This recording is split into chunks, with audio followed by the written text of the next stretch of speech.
नमस्कार, मैं दीपक कुमार सोनी आप सबका दीपक जीएस एकेडमी में बहुत बहुत स्वागत करता हूं। दोस्तों, रोज़ की तरह आज हम लोग फिर से एक नए सेट के साथ उपस्थित हुए हैं और इसके साथ साथ इस चैनल पर झारखंड की क्लासेस संपूर्ण तरीके से चलाई जा रही है। झारखंड जीएस की क्लासेस, झारखंड भूगोल, झारखंड इतिहास, आपको किसी भी प्रकार से दिक्कत है तो आप हमारे चैनल पर विजिट कर सकते हैं और बहुत अच्छे से तैयारी कर सकते हैं। किसी भी प्रकार का कोई पेड कोर्सेज नहीं है, कुछ भी नहीं है, आप बेहतरीन तरीके से आप तैयारी कर सकते हैं। पेड कोर्सेज से कहीं ज़्यादा आपको इसमें मिलेगा दोस्तों, ठीक है। तो इसी तरह से समर्थन करते रहें, लाइक शेयर सब्सक्राइब करते रहें और अपने भाई का समर्थन करते रहें। आइए जानते हैं आज हम सेट नंबर संभवतः 18 के बारे में, सेट नंबर 18 के बारे में जानते हैं। 18 सेट हमने करा रखी है और अगर आपने पिछली वीडियोस नहीं देखी है, सेट नहीं देखी है, क्लासेस नहीं देखी है तो इसका लिंक डिस्क्रिप्शन में दिया हुआ है, आप जाकर के देखें दोस्तों और बहुत बेहतरीन परिणाम आप पाएंगे, है ना। तो आइए जानते हैं सेट नंबर 18 का पहला जो प्रश्न है, सामान्य अध्ययन से प्रश्न है हमारा दोस्तों कि हाइग्रोमीटर का प्रयोग किस चीज़ को मापने के लिए किया जाता है। सापेक्ष आर्द्रता, दूध की गुणवत्ता, द्रव का विशिष्ट घनत्व, पानी की गहराई। तो इसका जो सही आंसर हो जाएगा दोस्तों, वो सही आंसर हो जाएगा सापेक्ष आर्द्रता को मापने के लिए इसका प्रयोग किया जाता है ना, याद रखिएगा। निम्न में से कौन सा मानव अधिकार भारतीय संविधान के अंतर्गत मौलिक अधिकार भी है, ठीक है। भारतीय संविधान के अंतर्गत मौलिक अधिकार भी है, आपको बताना है।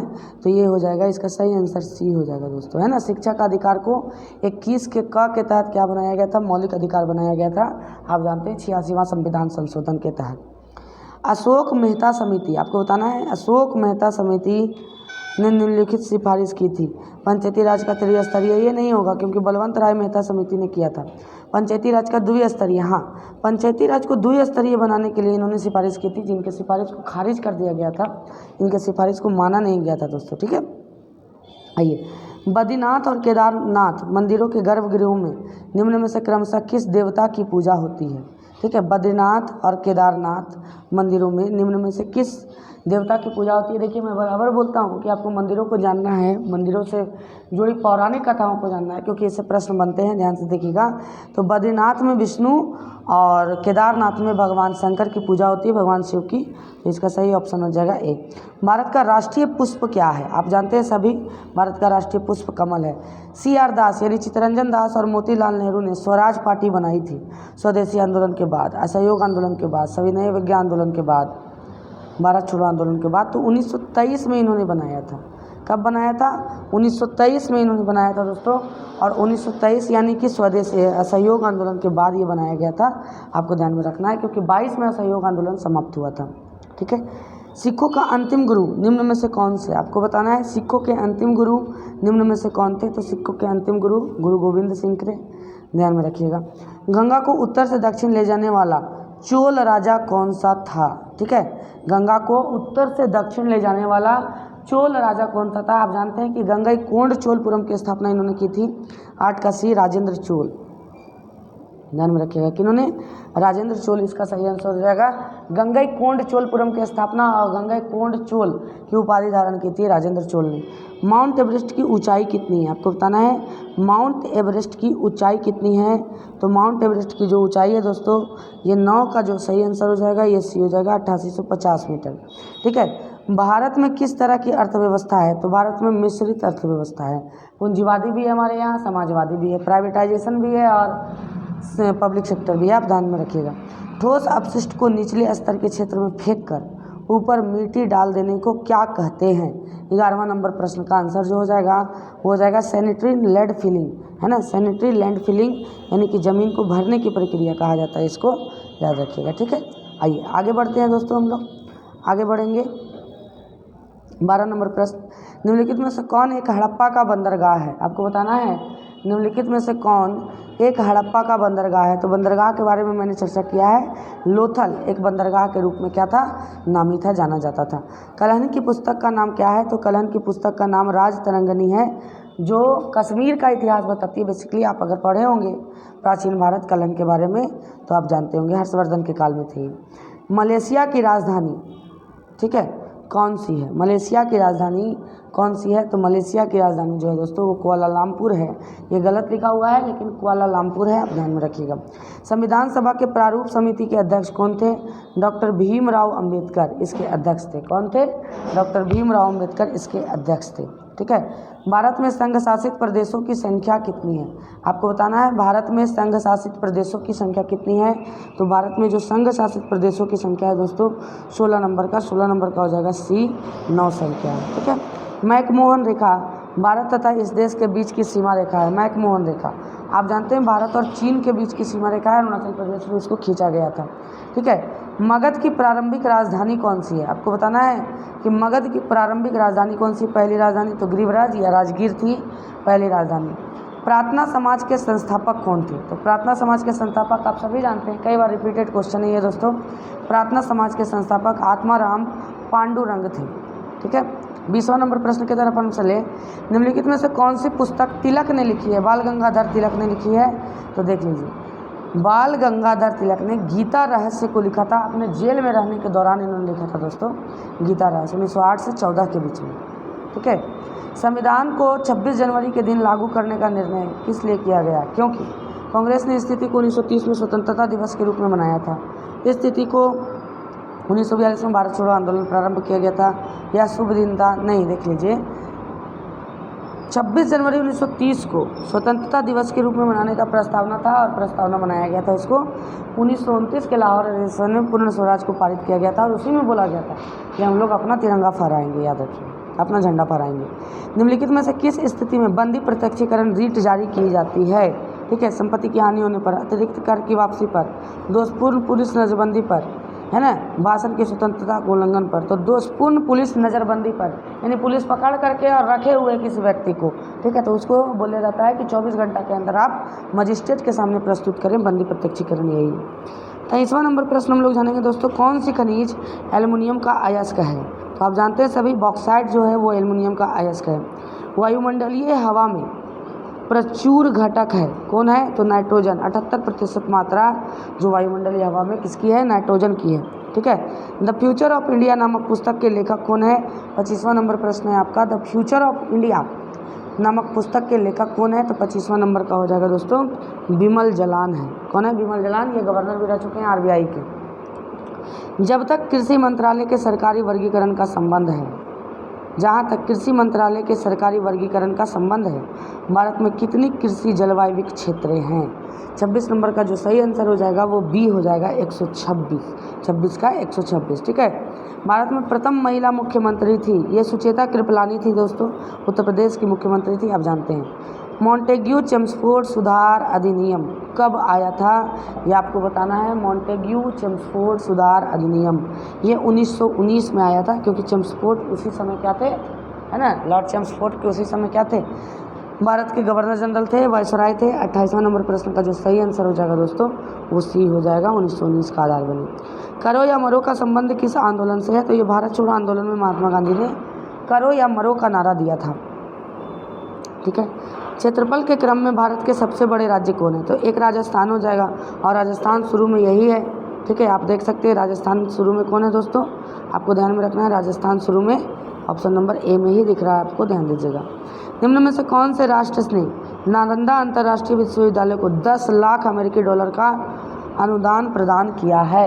31वां नंबर प्रश्न का जो सही आंसर रहेगा, ये बिहार के लोगों के लिए बड़ा इंपॉर्टेंट है, ये चीन ने 10 लाख डॉलर का अमेरिकी डॉलर अनुदान के रूप में दिया है इनको, है ना, ध्यान दीजिएगा। जमैका का मुख्य निर्यात क्या है, 32वां नंबर प्रश्न है हमारा, जमैका का मुख्य निर्यात क्या है, कॉफ़ी है, कहवा है, ठीक है, ध्यान दीजिएगा।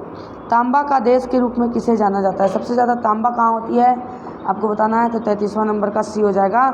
जाम्बिया में तांबा का सबसे ज़्यादा उत्पादन होता है, इसलिए तांबा का देश इसको कहा जाता है। कौन सी भाषा दाएं से बाएं लिखी जाती है, कौन सी भाषा दाएं से बाएं लिखी जाती है, आपको बताना है, तो 34वां नंबर प्रश्न का जो आंसर हो जाएगा दोस्तों हिब्रू हो जाएगा, है ना। निम्न में से कौन सी भाषा, तो हिब्रू भाषा दाएं से बाएं लिखी जाती है। येन किस देश की मुद्रा है, आपको बताना है, येन किसकी मुद्रा है, जापान की, ये पिछले सेट में भी आया था दोस्तों, ध्यान में रखिएगा। संसार में सोना का बृहत्तम उत्पादक देश है, कौन सा है, सोना का सबसे ज़्यादा उत्पादक देश, तो 36 नंबर का डी हो जाएगा, दक्षिण अफ्रीका सोना का सबसे ज़्यादा उत्पादन करता है। वोल्गा नदी कहाँ बहती है, आपको बताना है। 37वां नंबर प्रश्न जो है, वोल्गा नदी का जो सही आंसर हो जाएगा काला सागर में बहती है, काला सागर में इसका मुहाना है, ठीक है। आइए आगे जानते हैं हम लोग, भूभाग के हिसाब से दूसरा बृहत्तम देश कौन सा है, भूभाग के हिसाब से दूसरा सबसे बड़ा देश कौन सा है? तो रूस के बाद दूसरा सबसे बड़ा देश जो है दोस्तों वो कनाडा होता है। कनाडा होता है, ऐसे भी आप देखिएगा तो कनाडा आपको दिखेगा विश्व के मानचित्र में सबसे बड़ा देश। ठीक है, दूसरा। अब पहला तो रूस है ही। जापानी अपने देश को पुकारते हैं समुराई, फुजियामा, होन्शु, निप्पन। किसके नाम से पुकारते हैं? तो निप्पन के नाम से पुकारते हैं जापानी अपने देश को। ऑस्ट्रेलिया की राजधानी कहाँ है? तो ऑस्ट्रेलिया की राजधानी आप जानते हैं दोस्तों कि ऑस्ट्रेलिया की राजधानी कहाँ है? तो ऑस्ट्रेलिया की राजधानी कैनबेरा है। ध्यान में रखिएगा इस बात को। आगे बात करें झारखंड राज्य से संबंधित ज्ञानों की बात करते हैं अब हम लोग। 41वां नंबर प्रश्न है हमारा।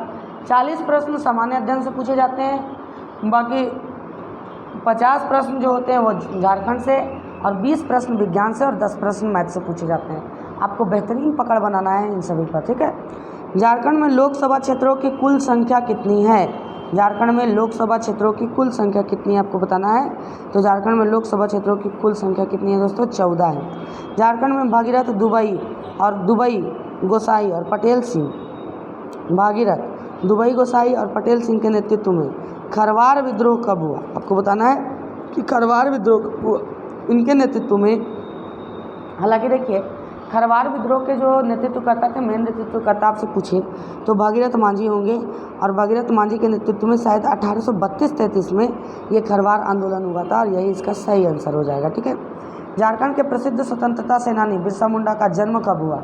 तो 15 नवंबर 1875 को इनका जन्म खूंटी जिला के, वर्तमान खूंटी जिला के तमाड़ प्रखंड के उलिहाती गाँव में हुआ था दोस्तों। ठीक है, in the shadows of the state 2010 नामक पुस्तक के लेखक कौन है? जो झारखंड से संबंधित मूल निवासी राजनीति, पर्यावरणविद और विकास पर आधारित है। ठीक है, तो 44वां नंबर प्रश्न का जो सही उत्तर हो जाएगा 44 का डी हो जाएगा दोस्तों। अल्पा शाह को लिखा है इन्होंने in the shadows of the state. 7 जनजातीय जिलों के औद्योगिक विकास हेतु प्रयासरत झारखंड के स्वायत्त निकाय का क्या नाम है? ठीक है, 45वां नंबर प्रश्न का जो सही आंसर हो जाएगा वो ए हो जाएगा, रांची औद्योगिक क्षेत्र विकास प्राधिकरण, RIDA, इरडाए के नाम से जाना जाता है, इसको ध्यान में रखिएगा।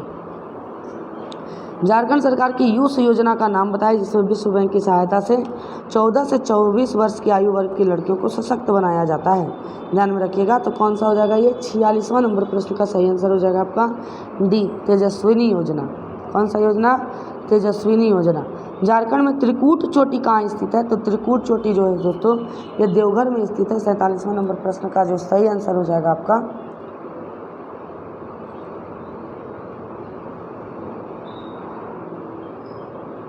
हाँ 47वां नंबर प्रश्न का जो सही आंसर हो जाएगा दोस्तों, आप ध्यान में रखिएगा इस बात को, सी हो जाएगा। देवघर में स्थित है। इसका कहाँ स्थित है? देवघर में स्थित है। ठीक है, आगे बढ़ते हैं। झारखंड में दसम प्रपात की उत्पत्ति किस नदी से होती है? दसम फॉल का उत्पत्ति का बात कर रहा है, तो दसम फॉल का उत्पत्ति किस नदी से होती है? तो दसम फॉल का उत्पत्ति जो होता है दोस्तों वो कांची नदी से होती है। आप ध्यान में रखिएगा, कांची, ये कई बार पढ़ाया भी गया है आपको। कांची नदी से इसकी उत्पत्ति है। लातेहार जिला का भौगोलिक क्षेत्रफल कितना है? आपको बताना है लातेहार जिला का भौगोलिक क्षेत्रफल कितना है। 49वां नंबर प्रश्न का जो सही आंसर हो जाएगा डी हो जाएगा। 4291 वर्ग किलोमीटर इसका भौगोलिक क्षेत्रफल है। झारखंड धातु कार्य करने वाले और श्रमिकों के लिए प्रसिद्ध है, जो शानदार डिजाइनों के सुंदर चौड़े कंगन बनाते हैं, जिन्हें क्या कहा जाए? चूड़, पानकट्टा, बाला, तारा कट्टा। तो आपको बताना है 50 का क्या हो जाएगा आंसर। आपको बताना है दोस्तों 50 का जो आंसर हो जाएगा वो सही आंसर हो जाएगा आपके 50 का, है ना। ये हो जाएगा चूड़ कहा जाता है, ध्यान में रखिएगा। ठीक है, आइए 51वां नंबर प्रश्न का बात करते हैं कि मुगल काल के दौरान झारखंड राज्य को क्या कहा जाता था? तो मुगल काल के दौरान झारखंड राज्य को कुकरा कहा जाता था। 51वां नंबर प्रश्न का जो सही आंसर हो जाएगा दोस्तों, झारखंड राज्य को क्या कहा जाता था? कुकरा कहा जाता था। झारखंड राज्य में पुरुषों द्वारा त्योहारों और शादियों आदि समारोह जैसे मौका पर तलवार और ढाल के साथ कौन सा नृत्य किया जाता है? आपको बताना है 52वां नंबर का कौन सा नृत्य किया जाता है? तो 52वां का ए हो जाएगा दोस्तों। ये नृत्य कौन सा है? पैका नृत्य है। ठीक है, 53वां नंबर प्रश्न के और हम चले हम लोग। झारखंड के सिलवानुस डुंगडुंग किस खेल से संबंधित है? तो सिलवानुस डुंगडुंग जो है वो हॉकी से संबंधित है दोस्तों, आप जानते हैं। 53वां नंबर प्रश्न का आंसर हॉकी से संबंधित है। हॉकी के पूर्व खिलाड़ी रह चुकी है। ठीक है, झारखंड का प्रसिद्ध पारसी अग्नि मंदिर कहाँ स्थित है। 54वां नंबर प्रश्न का जो हो जाएगा पारसी अग्नि मंदिर, ये जमशेदपुर में स्थित है। ठीक है, कहाँ, जमशेदपुर में स्थित है। 1616 में कर नहीं देने के कारण झारखंड के किस राजा को जहांगीर ने ग्वालियर के किले में कैद किया था। ये सभी जानते हैं आप, दुर्जन साल को कैद किया था और हीरा को पहचानने के कारण इनको छोड़ भी दिया गया था कुछ सालों के बाद। ठीक है, झारखंड का पहला चुआड़ विद्रोह कब हुआ। झारखंड का पहला चुआड़ विद्रोह कब हुआ आपको बताना है। 56वां नंबर, चुआड़ विद्रोह 1768 में हुआ, रघुनाथ महतो के नेतृत्व में सिल्ली में हुआ था ये चुआड़ विद्रोह, आप जानते हैं 1768 में, ध्यान दीजिएगा। झारखंड के सबसे पुराने संस्थानों में से एक, जिसे वर्तमान में राज्य ग्रामीण विकास संस्थान कहा जाता है। ठीक है, जिसे वर्तमान में कौन सा संस्थान कहा जाता है, राज्य ग्रामीण विकास संस्थान के नाम से जाना जाता है। मूल रूप से कब स्थापित किया गया था। तो 57वां नंबर प्रश्न का सबसे आंसर हो जाएगा, सबसे बढ़िया आंसर हो जाएगा इसका दोस्तों 1954 हो जाएगा। छत्तीसगढ़ राज्य झारखंड के किस दिशा में स्थित है आपको बताना है। 58वां नंबर, ये पश्चिम में स्थित है। कहाँ स्थित है, पश्चिम में स्थित है, याद रखिए। बात करें 1820-21 में मेजर रफसेस तथा 1837 में कैप्टन विल्किंसन ने नेतृत्व में किस विद्रोह को दबा दिया गया। ठीक है, आपको बताना है 59वां नंबर प्रश्न का, ये ए हो जाएगा दोस्तों, हो विद्रोह को दबा दिया गया था इनके नेतृत्व में। ठीक है, किस विद्रोह को, हो विद्रोह को। निम्नलिखित में से कौन से रांची में पैदा हुए भारतीय तिब्बतोलॉजिस्ट हैं जो एक लेखक और सिक्किम रिसर्च इंस्टीट्यूट ऑफ तिब्बतोलॉजी है ना के संस्थापक निदेशक हैं। तो 60 का जो सही आंसर हो जाएगा वो 60 का सही आंसर हो जाएगा निर्मल चंद्र सिन्हा। 60 का बी हो जाएगा निर्मल चंद्र सिन्हा। ठीक है, ये झारखंड में ही जन्मे थे, ध्यान दीजिएगा। चैत पर्व किस महीना में मनाया जाता है। 61वां नंबर प्रश्न का जो सही आंसर हो जाएगा दोस्तों, चैत पर्व जो होता है वो अप्रैल महीना में मनाया जाता है, चैत उसी में आता है। भारत सरकार ने दीपिका कुमारी को नागरिक सम्मान पद्म श्री पुरस्कार से कब सम्मानित किया। 62वां नंबर प्रश्न का जो हो जाएगा वो डी हो जाएगा, 2016 में सम्मानित किया था इनको। झारखंड से निम्नलिखित में से कौन सा एक भारतीय पत्रकार है जो समाचार प्रस्तुतकर्ता भी हैं। ठीक है, झारखंड से कौन है। तो 63वां नंबर प्रश्न का जो सही आंसर होगा अंजना ओम कश्यप हो जाएगा। आज तक में ये हैं, आप जानते हैं इनको भली भांति। चावल झारखंड राज्य की मुख्य खाद्यान्न फसल है जिसके अंतर फसल क्षेत्र कितने प्रतिशत भूभाग पर है। तो 60% भूभाग पर जो है वो चावल ही उगाया जाता है। 64वां नंबर का जो हो जाएगा, 60 बोल रहे हैं गलती से, 80% भूभाग पर, ये गलत हो जाएगा दोस्तों, 80% भूभाग पर चावल उगाया जाता है। ठीक है, झारखंड की औद्योगिक राजधानी कहाँ है। तो झारखंड की औद्योगिक राजधानी कहाँ हो गई दोस्तों, ये जमशेदपुर में हो जाएगी। 65वां नंबर प्रश्न का जो सही आंसर हो जाएगा जमशेदपुर औद्योगिक राजधानी है झारखंड की। ठीक है, आगे बढ़ते हैं 66वें नंबर प्रश्न की तरफ। इनमें से कौन सा मेला हजारीबाग जिले के निकट हरली और सिलावा में हर वर्ष माघ महीने में लगता है। ठीक है, हरली और सिलावा में। तो 66वां नंबर प्रश्न का जो सही आंसर हो जाएगा, ठीक है, 66वां नंबर प्रश्न का जो सही आंसर हो जाएगा दोस्तों वो 66वां नंबर प्रश्न का आंसर हो जाएगा आपका सी। ठीक है, 66वां नंबर प्रश्न का क्या हो जाएगा, सी आंसर आपका सही हो जाएगा, सिमडेगा। ठीक है, सिमडेगा में लगता है, याद रखिएगा। ईशांक जग्गी किस खेल से जुड़े हुए हैं। 67वां नंबर प्रश्न हम लोग देखेंगे। ईशांक जग्गी किस खेल से जुड़े हुए हैं। ये क्रिकेट खिलाड़ी हैं ईशांक जग्गी, आपको ध्यान में रखना है, क्रिकेट खिलाड़ी हैं, ये क्रिकेट से संबंधित है। कच्चे माल के भंडार और औद्योगिकीकरण के आधार पर झारखंड को लगभग, ठीक है, कितने प्रमुख क्षेत्रों में बांटा गया है। तो 68वां नंबर का जो प्रश्न का सही आंसर हो जाएगा दोस्तों वो 68वां का होगा ए। इसको 4 भागों में बांटा गया झारखंड को। Federation of Jharkhand chamber of commerce and industries कहाँ स्थित है। 69वां नंबर का प्रश्न हो जाएगा बी। ये कहाँ स्थित है दोस्तों, तो ये रांची में स्थित है। ठीक है, निम्नलिखित में से रामगढ़ का कौन सा राजा शुरू से अंत तक अंग्रेजों का विरोध करता रहा। ठीक है, शुरू से अंत तक अंग्रेजों का विरोध करता रहा। तो ये राजा मुकुंद सिंह थे, रामगढ़ राजा मुकुंद सिंह, जिन्होंने शुरू से अंत तक अंग्रेजों का विरोध ही किया। झारखंड के प्रसिद्ध टैगोर हिल को किस नाम से जाना जाता है। टैगोर हिल को किस नाम से जाना जाता है। 71वां नंबर प्रश्न का जो सही आंसर हो जाएगा ये ए हो जाएगा, मोराबादी हिल के नाम से भी जाना जाता है। दोसमी नृत्य, आपको बताना है दोसमी नृत्य में डैश के प्रकार का संगीत का प्रयोग होता है। तो 72वां नंबर प्रश्न का जो सही आंसर हो जाएगा ये ए हो जाएगा दोस्तों, इसमें लंगड़े प्रकार का संगीत का प्रयोग होता है। झारखंड के इतिहास की शुरुआत कब से मानी जाती है। तो झारखंड के इतिहास की शुरुआत जो मानी जाती है दोस्तों 73वां नंबर प्रश्न का, ये मेसोलिथिक युग से मानी जाती है, आपको ध्यान में रखना है ना, मध्यकालीन है ना। मेसोलिथिक मतलब मध्यपाषाण काल का माना जाता है। लौह अयस्क के भंडार झारखंड में स्थान है। लौह अयस्क के भंडार में झारखंड का कौन सा स्थान है? तो आप जानते हैं झारखंड का दूसरा स्थान है लौह अयस्क के भंडार में। क्या स्थान है? दूसरा स्थान है। वर्ष 1914 में जतरा उरांव द्वारा शुरू किए गए आंदोलन का क्या नाम था? तो टाना भगत आंदोलन नाम था इसका दोस्तों। 75वां नंबर प्रश्न का क्या हो जाएगा? टाना भगत आंदोलन। संथाल परगना में किसके नेतृत्व में वहाँ की महिलाओं ने नमक कानून को चुनौती दी थी? संथाल परगना में, ठीक है, नमक कानून को चुनौती दी थी। अभी संथाल परगना आप पढ़े नहीं है, तो संथाल परगना में 76वां नंबर प्रश्न का जो सही आंसर हो जाएगा दोस्तों, ये हो जाएगा सैलबाला राय। कौन हो जाएगा? सैलबाला राय के नेतृत्व में। किसने घोषणा की अबुआ राज एटे जना महारानी राज टुडू, अर्थात अब मुंडा राज शुरू हो गया और रानी विक्टोरिया राज समाप्त हो गया है।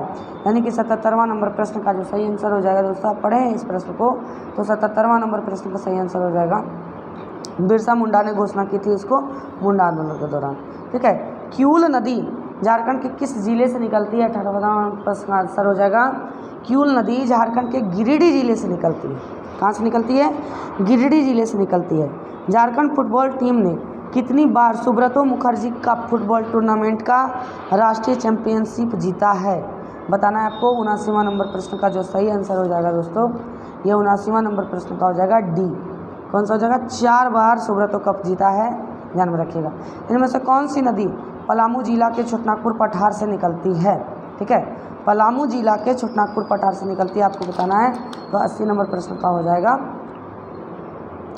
देखिए, आमतौर पर पलामू जिला के छोटनागपुर पठार से निकलती है, कोई दिक्कत का बात नहीं है, लेकिन वर्तमान में चूँकि पलामू देख लीजिए, पलामू से अलग होकर के ही लातेहार हुआ है, तो लातेहार का यहाँ पर कहना चाहिए था, लेकिन नहीं, तो दामोदर ही इसका सही आंसर हो जाएगा दोस्तों, थोड़ा सा, ठीक है, ध्यान से देखिएगा। 81वां नंबर प्रश्न है, 8वीं अनुसूची के अनुसार भारतीय संविधान द्वारा मान्यता प्राप्त भाषाओं की संख्या कितनी है? तो भाषाओं की संख्या कितनी है 8वीं अनुसूची के अनुसार, है ना? कितनी भाषाएं हैं अभी वर्तमान में? तो 81 का जो सही आंसर हो जाएगा वो हो जाएगा 22 भाषाओं को इसमें शामिल किया गया है दोस्तों। कितनी भाषाओं को? 22 भाषाओं को। जोबा मुर्मू एक स्कूल शिक्षिका की उनकी निम्नलिखित में से किस पुस्तक के लिए उन्हें साहित्य अकादमी पुरस्कार से सम्मानित किया गया था? तो 82वां नंबर प्रश्न का जो सही आंसर हो जाएगा सी हो जाएगा, ओलोन बाहा के लिए इनको पुरस्कार से सम्मानित किया गया था। आगे जानते हैं 83वां नंबर प्रश्न, झारखंड की आयरन लेडी कौन मानी जाती है? ठीक है, तो झारखंड की आयरन लेडी किसको कहा जाता है? तो दयामणि बारला को कहा जाता है। इन्होंने पत्रकार थे, ये जनजातीय पत्रकार थी ये, है ना? तो दयामणि बारला को कहा जाता है। आप याद रखिएगा, दयामणि बारला का संबंध पत्रकारिता से था इनका संबंध, ठीक है। और चुनाव भी लड़ी थी 2014 में, खूंटी लोकसभा से आम आदमी पार्टी के टिकट पर हार गई बेचारी। आदिवासी विद्रोह का नेतृत्व किसने किया था, जिसने स्वतंत्रता के पूर्व ब्रिटिश आर्मी चीफ को घायल करने में सफल हुआ था? ठीक है, तो 84वां नंबर प्रश्न का जो सही आंसर हो जाएगा दोस्तों, वो 84वां नंबर प्रश्न का सही आंसर आपका हो जाएगा ए हो जाएगा, यानी बिरसा मुंडा। ठीक है, ब्रिटिश आर्मी को घायल कर दिया था इन्होंने। किवंदती के अनुसार डैश सदी में उड़ीसा के राजा जयसिंह देव ने स्वयं को झारखंड का शासक घोषित किया था? ठीक है, 13वीं सदी में। ठीक है, 13वीं सदी में। तो 85वां नंबर प्रश्न का जो सही आंसर हो जाएगा दोस्तों, ये हो जाएगा 13वीं नहीं होगा, 10वीं सदी में घोषित किया था खुद को। कर्मा त्यौहार के दिन श्रद्धालु लगभग कितने घंटे का उपवास रखते हैं? तो 86वां नंबर प्रश्न का सही आंसर हो जाएगा सी, यानी 24 घंटे का एक दिन और एक रात का उपवास रखते हैं। सभी डैश आईसीसी के प्रमुख ट्रॉफियां अर्जित करने वाले MS धोनी विश्व के एकमात्र कप्तान हैं। ठीक है, कैवे कप्तान है? तो 87वां नंबर प्रश्न का जो सही आंसर हो जाएगा डी हो जाएगा, इनमें से कोई नहीं। ठीक है, 87वां नंबर प्रश्न का क्या हो जाएगा? इनमें से कोई नहीं है, ध्यान में रखिएगा। झारखंड का मुख्य प्राकृतिक प्रभाग है, आपको बताना है झारखंड का प्रमुख प्राकृतिक प्रभाग कौन सा है? तो झारखंड का प्रमुख प्राकृतिक प्रभाग जो है दोस्तों, डी इसका हो जाएगा, छोटनागपुर का पठार। आप जानते हैं मैक्सिमम क्षेत्र इसी का है, यहाँ पर ध्यान दीजिएगा। निम्न में से कौन सा कथन ओलचिकी लिपि के बारे में सही नहीं है? यह रघुनाथ मुर्मू द्वारा विकसित किया गया, सही है, आप जानते हैं इसको, है ना? यह अंगिका भाषा और साहित्य की एक आधिकारिक लिपि है, ये गलत हो जाएगा, है ना? अस्किट बाएं से दाएं लिखी जाती है, ये भी सही, ये गलत हो जाएगा, 20 का सही आंसर हो जाएगा दोस्तों। 90 का झारखंड की दूसरी आधिकारिक भाषा कौन सी है? 90 का आपको बताना है।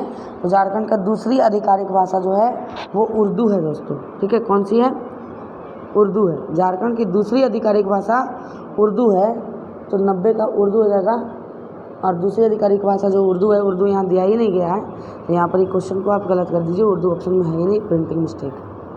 ठीक है, सामान्य विज्ञान से अब आते हैं, उस छवि के पीछे की परिघटना क्या है जिसे आप अपने बाथरूम में दर्पण में देखते हैं। ठीक है, तो 91वां नंबर प्रश्न का सही आंसर हो जाएगा सी हो जाएगा दोस्तों, है ना, सी हो जाएगा परावर्तक परावर्तन। ठीक है, परावर्तन के रूप में आप देखते हैं, ध्यान दीजिएगा, परावर्तक परावर्तन के रूप में आप ध्यान दीजिए। ठीक है, आकाश किस कारण से नीला दिखाई देता है, तो आकाश प्रकाश के प्रकीर्णन के कारण से नीला दिखाई देता है। 92वां नंबर प्रश्न का जो सही आंसर हो जाएगा प्रकाश के प्रकीर्णन के कारण। निम्न में से किसे बडिंग यानी मुकुलन के माध्यम से तैयार किया जाता है, प्लाज्मोडियम, ईस्ट, पैरामीशियम, अबीमा। ठीक है, तो ईस्ट में मुकुलन होता है, आप जानते हैं। 93वां नंबर प्रश्न का जो सही आंसर हो जाएगा ईस्ट होगा। ठीक है, खमीर जिसको बोलते हैं। जब किसी अनावश्यक वस्तु के कुछ इलेक्ट्रॉन्स जोड़े जाते हैं तो वस्तु, ठीक है, तो वस्तु क्या हो जाती है, सकारात्मक रूप से आवेशित हो जाती है। ठीक है, नकारात्मक रूप से आवेशित हो जाती है, अपरिवर्तित होती है, क्षतिग्रस्त हो जाती है। नकारात्मक रूप से, क्योंकि इलेक्ट्रॉन जोड़ा गया है तो नेगेटिव एनर्जी इसमें आएगा। ठीक है, ग्रेस बायोपिया दृष्टि का एक अपवर्तक दोष है जो इनमें से किस कारण से होता है, तो 95वां नंबर प्रश्न का जो सही आंसर हो जाएगा दोस्तों वो सी हो जाएगा। दोनों सिलियरी मांसपेशियाँ धीरे धीरे कमजोर होने लगती है, आई लेंस कम होते हुए लचीलेपन के कारण होता है ये ग्रेस बायोपिया। ठीक है, वर्मी फॉर्म अपेंडिक्स एक कैसा बीमारी है, आप जानते हैं कैसा अंग है अपेंडिक्स, तो अवशेषी अंग है अपेंडिक्स। आप जानते हैं, कई बार बता चुके हैं कि अपेंडिक्स जो होता है वो अवशेषी अंग है जो पहले सेल्यूलोज को पाचन के लिए उत्तरदायी था। निम्नलिखित में से कौन सा एक डायफ्राम के बारे में नहीं है आपको बताना है, तो 97वें नंबर प्रश्न का जो सही आंसर हो जाएगा वो हो जाएगा दोस्तों डायफ्राम सामान्य समापन में धनुषाकार होता है। ये गलत है, धनुषाकार नहीं होता है, ये ध्यान दीजिएगा, यही इसका सही आंसर हो जाएगा। निम्नलिखित में से कौन सा ऑर्गेनॉल पौधों में CO2 H2O और ऊर्जा के पाइरुवेट के व्यवधान को पोषित करता है। ठीक है, तो 98वां नंबर प्रश्न का जो सही आंसर हो जाएगा वो सी हो जाएगा, माइटोकॉन्ड्रिया हो जाएगा, माइटोकॉन्ड्रिया हो जाएगा, याद रखिएगा। ठीक है, आवर्त सारणी में कौन से तत्व की उच्चतम इलेक्ट्रॉन बंधुता यानी एफिनिटी होती है, आप जानते हैं, तो किसकी होती है आवर्त सारणी में, तो 99 का सबसे सही सटीक आंसर होगा, है ना, 99 का जो सबसे सटीक आंसर हो जाएगा दोस्तों वो हो जाएगा यहाँ पर क्लोरीन हो जाएगा। क्या हो जाएगा, क्लोरीन, बी इसका सही आंसर हो जाएगा। ठीक है, आगे बढ़ते हैं। नीचे दिए गए पदार्थों में तथा उनके घनत्व के अवरोही क्रमों में, ठीक है, नीचे दिए गए पदार्थों में तथा उनके घनत्व के अवरोही क्रमों में सही अनुक्रम कौन सा है, तो 100 का जो हो जाएगा यहाँ पर हमारा 100 का सही आंसर जो हो जाएगा दोस्तों वो हो जाएगा 100 का बी हो जाएगा। ठीक है, सोना, पारा और इस्पात। ठीक है, कौन सा हो जाएगा आंसर, सोना, पारा और इस्पात। ये केमिस्ट्री में आप पढ़िएगा। फुफ्फुस धूमिलीयता यानी कि न्यूमोकोनियोसिस से वे श्रमिक रोगग्रस्त होते हैं जो मुख्यतः कहाँ कार्य करते हैं। 101 का जो सही आंसर होगा आपका वो हो जाएगा बी, कोयला खनन उद्योगों में काम करते हैं। उनको फेफड़े की बीमारी जल्दी होती है, इसलिए गुड़ वगैरह खिला के भेजा जाता है उनको। मानव शरीर, है ना, शुष्क के विद्युत प्रतिरोध के परिमाण की कोटि क्या है, यानी मानव शरीर का विद्युत परिमाण के कोटि क्या है, तो 102 का जो सही आंसर हो जाएगा दोस्तों वो 102 का सी हो जाएगा, 10⁶ ओम हो जाएगा। क्या हो जाएगा, 10⁶ ओम। जब आयन करंट तंत्रिका कोशिका के साथ साथ चलता है तो हमारे शरीर के अंदर चुंबकीय क्षेत्र बन जाता है। शरीर के अंदर यह चुंबकीय क्षेत्र शरीर के विभिन्न भागों में छवियाँ प्राप्त करने का आधार बनता है और इस तकनीक को क्या कहते हैं, तो 103 का जो सही आंसर हो जाएगा दोस्तों ये हो जाएगा MRI यानी कि मैग्नेटिक रेजोनेंस इमेजिंग, MRI हो जाएगा, MRI इसमें सी नंबर ऑप्शन इसका सही है। नीले रंग के कॉपर सल्फेट के घोल में जब लोहे की वस्तु डुबाई जाती है तो घोल हरे रंग में बदल जाता है, इसका मुख्य कारण क्या है। 104 नंबर का जो सही आंसर हो जाएगा दोस्तों ये भी हो जाएगा, है ना, आयरन सल्फेट का बनना। आयरन सल्फेट का बनना और आयरन सल्फेट जो होता है वो हरा रंग का होता है। एक पीले रंग का एक पाउडर है, यदि इसमें हवा खुला छोड़ दिया जाए, ये 10वां क्लास में क्वेश्चन है दोस्तों, ध्यान दीजिएगा। इसमें तीक्ष्ण गंध आ जाती है, यह पीने के पानी को कीटाणु मुक्त करता है या कास्टिक चूने के क्लोरीन गैस से प्रक्रिया का तैयार होता है। आप जानते हैं ये क्या होगा, ये ब्लीचिंग पाउडर ही होगा, आप जानते हैं। और ब्लीचिंग पाउडर का सूत्र क्या होता है दोस्तों, CaOCl2 यानी डी इसका सही आंसर हो जाएगा।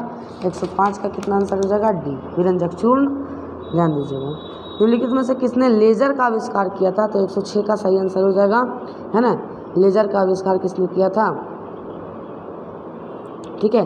तो इसका आविष्कार थियोडोर मेमन ने किया था दोस्तों। किसने किया था? थियोडोर मेमन ने। एक कार सड़क पर 60 किलोमीटर प्रति घंटा की एक समरूप गति से चल रही है। गति की दिशा में ड्राइविंग फोर्स थी, तो कार पर लगने वाला बल है। 107 नंबर का जो सही आंसर हो जाएगा दोस्तों, ये बल कौन सा हो जाएगा 107 का? तो 107 का डी हो जाएगा, शून्य के बराबर बल लगेगा उस पर, ठीक है। 108 नंबर प्रश्न की तरफ हम चलें। एक व्यक्ति किसी लकड़ी की सीढ़ी के मध्य बिंदु पर खड़ा है, जो कि एक उदग्र दीवार और कमरे की सतह के बीच फिसलना शुरू करती है और उदग्र तल में ही बनती रहती है। इस फिसलती हुई सीढ़ी के मध्य बिंदु पर खड़े व्यक्ति का प्राप्त पथ होगा। ये देखिए बड़ा दीर्घ क्वेश्चन है, बड़ा क्वेश्चन है। तो 108 नंबर का जो सही आंसर हो जाएगा सी हो जाएगा, एक वृत्तीय पथ, ठीक है। एक गोलाकार वस्तु, आपको बताना है, एक गोलाकार वस्तु किसी वृत्ताकार पथ के परितः समरूप कोणीय वेग ओमेगा के साथ घूमती है, जिस पथ की त्रिज्या r है। तो निम्न में से कौन सा कथन सत्य है? ये बड़ा इंपॉर्टेंट क्वेश्चन है और इसको याद रखिएगा। 109 का बी हो जाएगा दोस्तों, है ना। वस्तु के तेजिक त्वरण यानी ओमेगा स्क्वायर r होगा, जो पथ के केंद्र की ओर उन्मुख होगा, ध्यान दीजिएगा, ठीक है। एक भारहीन रबड़ बैलून 200 सीसी जल भरा जाता है, इसका भार जल में होगा। 110 का क्या हो जाएगा आंसर? डी हो जाएगा, शून्य होगा इसका जल में भार। कैसा होगा? शून्य होगा। आशा करते हैं दोस्तों कि आपको ये सेट प्रैक्टिस की श्रृंखला पसंद आ रही होगी और रेगुलर हम लोग क्लासेस भी चला रहे हैं। आप क्लासेस में समर्थन करें और बहुत मेहनत करते हैं, गर्मी में बहुत मेहनत करते हैं आपके लिए दोस्तों। एक लाइक सब्सक्राइब जरूर करके जाइएगा, कमेंट वगैरह अगर कुछ गलती हुई होगी तो, है ना। तो हम बहुत ज़्यादा याद रखिएगा। शुभ रात्रि, बहुत बहुत धन्यवाद दोस्तों।